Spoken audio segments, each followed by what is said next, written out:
皆さん、こんにちは。本日はデータ構想とアルゴリズムの重要なトピックであるフルリーアルゴリズム、フルリのアルゴリズムについて解説します。このアルゴリズムはグラフ理論における一筆書きの問題を体系的かつ確実に解くための手法です。アルゴリズムの目的、適用条件、段階的な手順、そして実際のグラフのたどり方を詳しく見ていきましょう。それでは始めましょう。フローレンスアルゴリズムの目的はグラフ内にあるすべてのエッジを一度だけ通る経路を見つけることです。この経路は2つの形に分類されます。1はオイラーパート、ユレリアンパート。視点の終点が異なる経路です。2はオイラーサーキット、ユレリアンサーキット。視点の終点が同じ、つまり一周して戻ってくる経路です。アルゴリズムを提供する前に、グラフがオイラーパートまたはオイラーサーキットを持つかを確認する必要があります。これはオイラーの定理に基づいています。確認事項は主に3つです。ポイント1は連結性。グラフが連結であること。つまり、どのヴェーテクスからも他のすべてのヴェーテクスへ到達できる必要があります。ポイント2は、オイラーサーキットの条件。すべてのヴェーテクスが偶数次数であること。この場合、どのヴェーテクスから開始してもオイラーサーキットが見つかります。ポイント3、オイラーパーツの条件。奇数次数を持つヴェーテクスがちょうど2つあること。この場合、必ず奇数次数のヴェーテクスから開始し、もう一方の奇数次数のヴェーテクスで終了します。ユレリアンパートは C ヴェーテクスから始まると C、A、A、B、B、C、C、D、D、E から行きます。ユレリアンサーキットはどのヴェーテクスでも構いません。A に始まったら A、B、B、C、C、D、D、E、また C、最後に A。始まった場所にまだ帰ってきます。これはユレリアンサーキットです。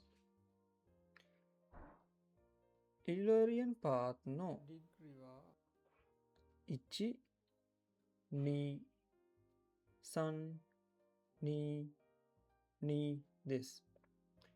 ユレリアンサーキットのディグリは2、2、2、2、2です。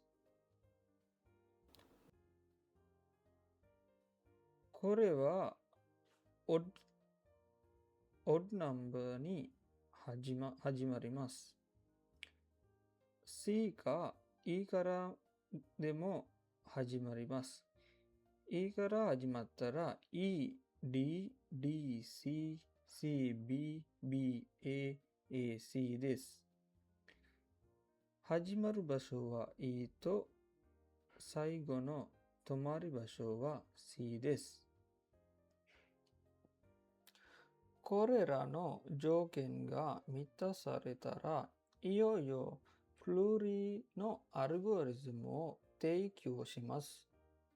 ステップ1、視点の選択。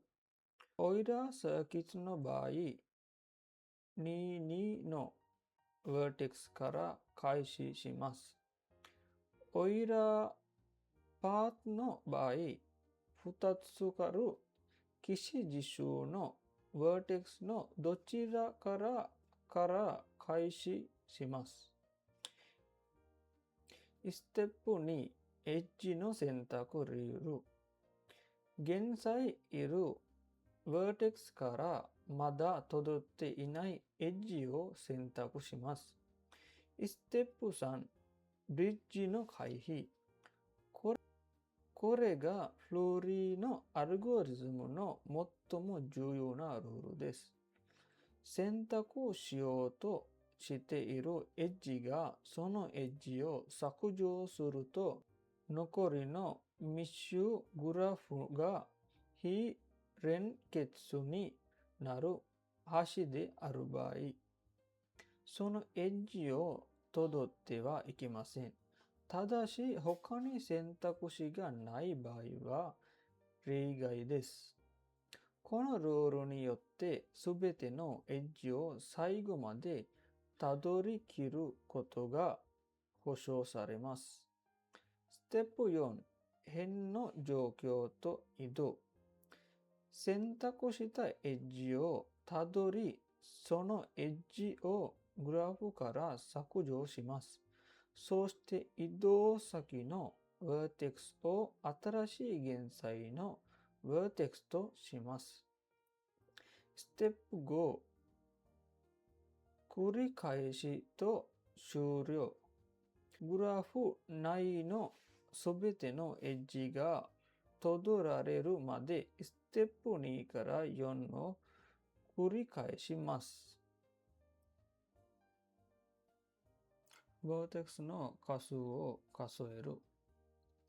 エッジは AF、AC、BF、BC、FE、FD、DC と CE です。各点の点数を計算。A のディグリは2です。AF と AC。B のディグリは2です。BF と BC。C のディグリは4です。CB、CA、CD、CE。D のディグリは2です。DF、DC。E のディグリは2です。EC、EF。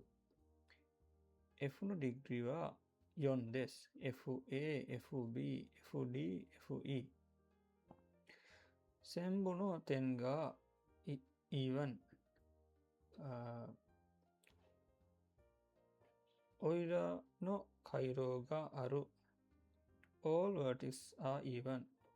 Eulerian circuit exists. ステップ2はフルーリーのアルゴリズムを使う。始まりの点は A です。辺と意味は vertex です。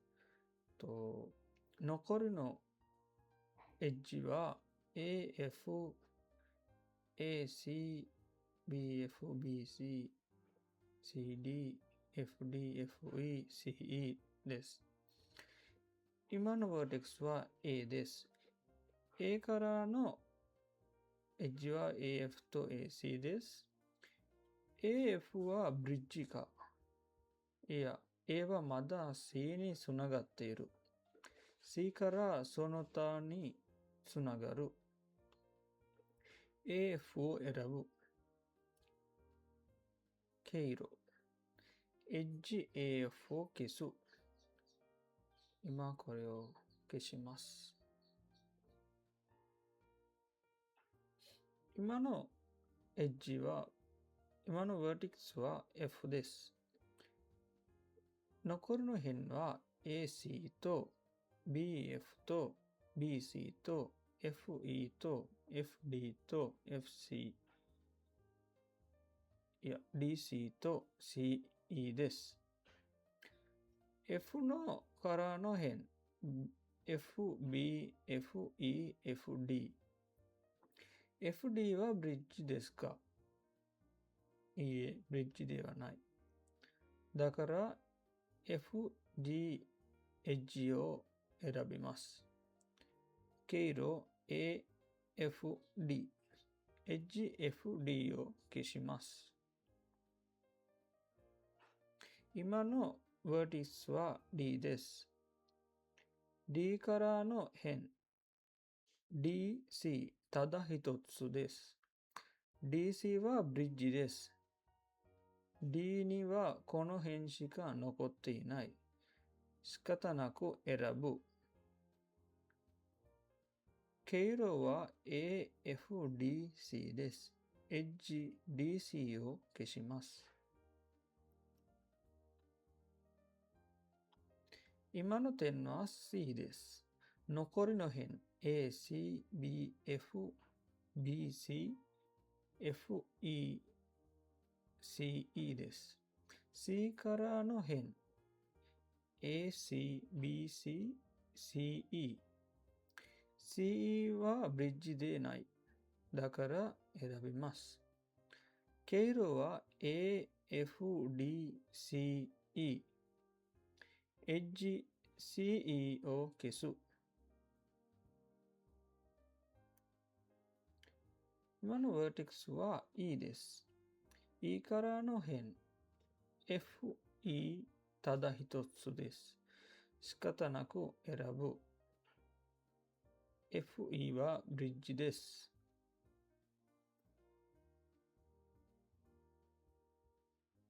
エッジ FE 消します。今の点は F です。残りの辺 AC、BC、BF です。F からの辺 BF ただ一つです。だから仕方なく選ぶ。経路は AF、DC、E、F、B です。エッジ BF を消します。今の点は B です。B からのvertex は BC ただ一つです。仕方なく選ぶ。経路は AF、DC、E、F、BC です。エッジ BC を消します。今の点は C です。C からの辺 AC ただ一つです。だから選ぶ。経路は AF、DC、EF、BCA です。エッジ AC を消す。すべてのエッジを使ったオイルパーが見つかった。AF、DC、EF、BCA です。確かに初めの点 A に戻ってきた。